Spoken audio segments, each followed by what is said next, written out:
All right, everybody, Dave here, joined by Chris. We just got done playing Las Vegas Royale. And so before we get into it, and Chris, you will agree that in our gaming group, Las Vegas is a game that we enjoy a lot. Quite a bit, yeah. And both of us and several people in our group and other friends that I have when we played Las Vegas had the Boulevard expansion that added a bunch of extra stuff.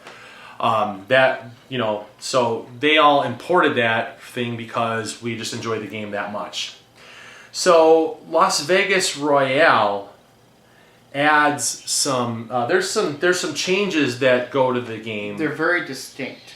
Yes. So so my initial impression is I like this one, but I'm not sure.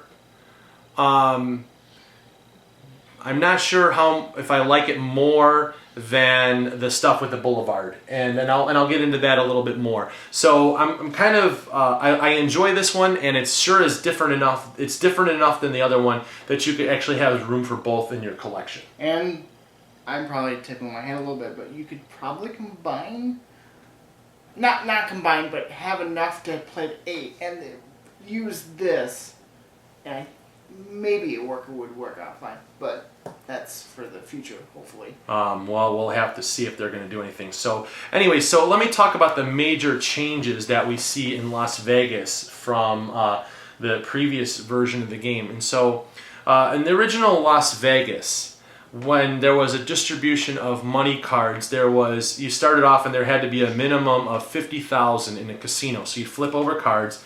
If there wasn't 50,000, you'd flip over another card.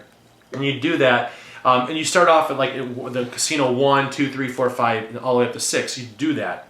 So there would be, and then so sometimes there would be, one spot there might be a 20,000 and a 30,000, and you only have 50,000 at casino. Another one there might be a 40 and then a 90. There was 130,000. And that can get pretty expensive. Yeah. And so now, there would be kind of like a finite cap as to how things were going to get. But then it would always be there would be one casino that's really, really lucrative to go after. It would be the one that's the high money, and so a lot of times the ones or the lower ones would be neglected. Here now you just distribute 2 money cards per casino, and then you put them in numerical order. So starting with 6 has the most all the way down to 1. And even if you played in just a basic game, you didn't have any of the tiles in there, that's how you would play. Well, you could still, depending upon the luck of the draw of the money cards, even the number 1 casino could still have a lot more than you would see in the regular Vegas game. So it's going to make it a little bit more interesting that way. Now, you add in the Royale so that was the one major change, was how the money was distributed to the casinos. Secondly is adding those chips that allow you to pass on a turn. And then if you watched the playthrough, you saw like towards the end, I was just spending chips because I was looking for a specific roll, hoping to have something come up, and it didn't. But a lot of times if you roll dice, and actually you saw a couple times in the playthrough with Chris, he rolled like 2 6s. Well, he didn't really want to dump all of his 6s in one spot. He already had it locked up, and he wanted to try and get somewhere else. He'd spend a chip to re-roll it. Well, the funny thing was the next turn, he rolled 6s again, so he had to spend his chips. But still, it allows you that opportunity. And that was one thing, like in Las Vegas, if you get stuck, no matter what, you got to place your dice. Yeah, I think before we go into like the mini game tiles, I think that is a nice addition that I think they should have had in the original. Having the chips to be able to having pass. At least the chips. Okay. At least pass. So that was a change, and then so I think those were the two. Oh, and then the other thing is that you only play 3 rounds now instead of 4 rounds. So in the regular Las Vegas, you played 4 rounds. This is only 3, so it cuts the time down.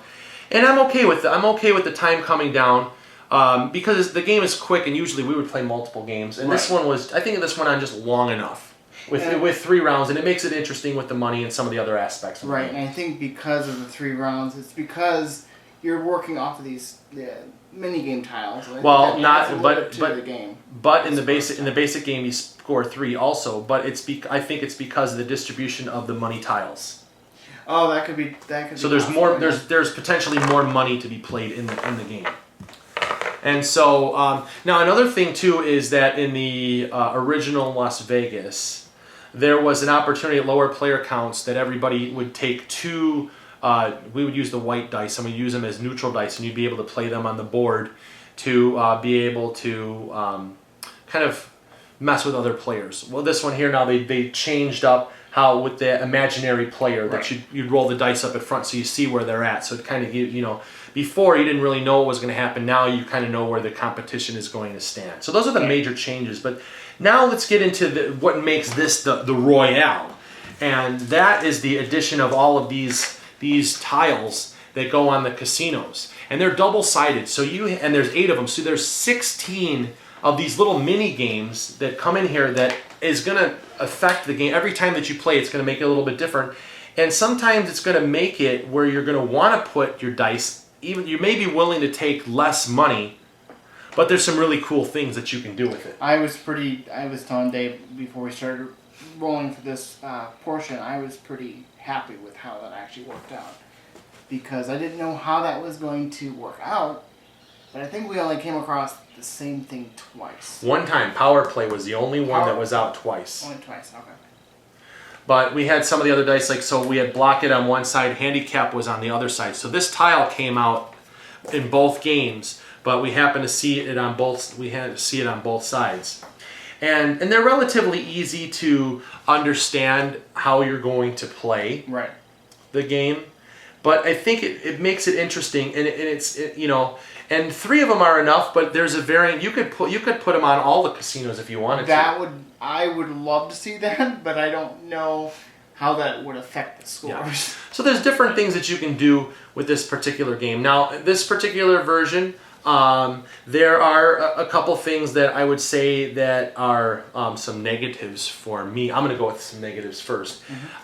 First of all, the fact is that it only is going to play up. It plays right now 2 to 5 players, which is the original Las Vegas. But we had I added the Boulevard expansion that allowed us to play up to 8 players, and there was additional ways to use some of the dice to add some variety. We used to be able, you'd play with the kickers. And it did have the biggie dice in there. And I will have to talk more about that. And we're going to do a comparison video in the future talking about Las Vegas Royale versus Las Vegas with Boulevard. So you'll have to check that out. So stay tuned to the channel.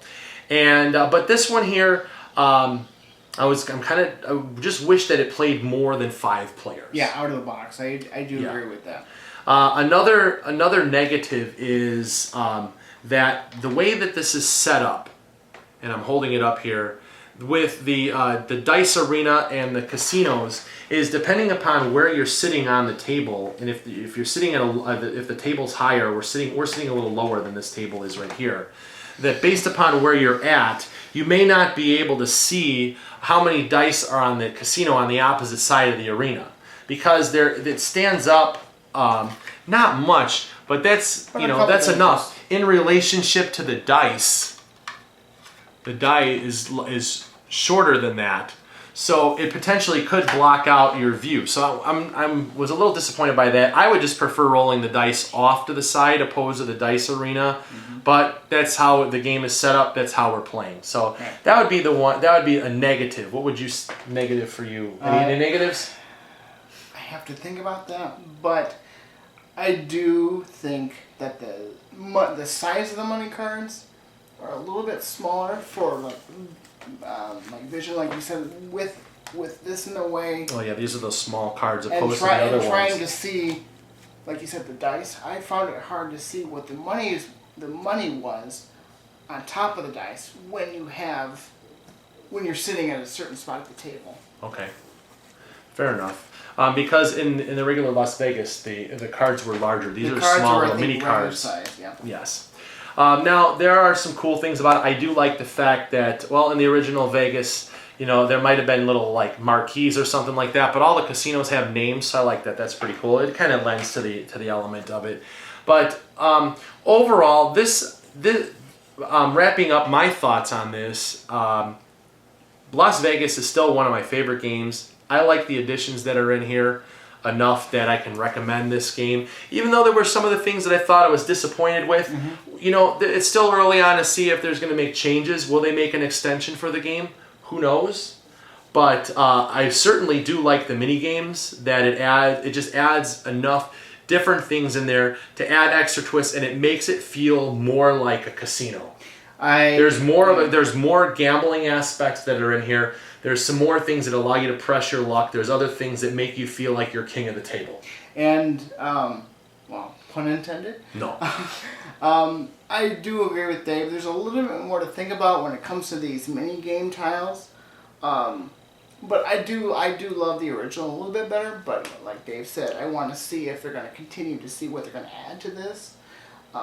So I really think you could own both, and until something comes out, I could see myself kind of playing up to 8 players, playing with the dice necessary to go to 8 with the Boulevard expansion if you have both. It is harder to get Boulevard now because I think you have to. That's only import. You have to import it. Yeah. So they did take some of the elements of it here with the Biggie dice, but again, that one we'll talk about in the comparison. So, anyway, so closing thoughts. I like it. If this is your first, adventure into this is a good jumping point, I think. But we'll see how the future brings, I guess. So, all right. Well, I like I said, I like Las Vegas, and I'll agree with him. If you do not own Las Vegas, this is a good jumping in point because you have the extra stuff. I mean, I know that the game was available, just called it Vegas. It was like in a little cube, and it was just a basic game that you could play, and that was relatively inexpensive. This is going to have a little bit more of a cost to it, but there's more stuff in it, and there's going to be there's a lot more interesting elements in it. So, anyways, but like I said, I'm not 100% sure where I stand with this in comparison to Las Vegas with Boulevard. So I'm going to have to play them side by side, or like not side by side, but one right after the other to see how they play. But I agree. Anyway, so that's Las Vegas Royale from Ravensburger. Thank you guys for watching. If you like this video, make sure you click like and subscribe so you can keep up to date with all that we're doing. Thank you guys for watching, and we'll catch you again soon. Bye-bye. See ya.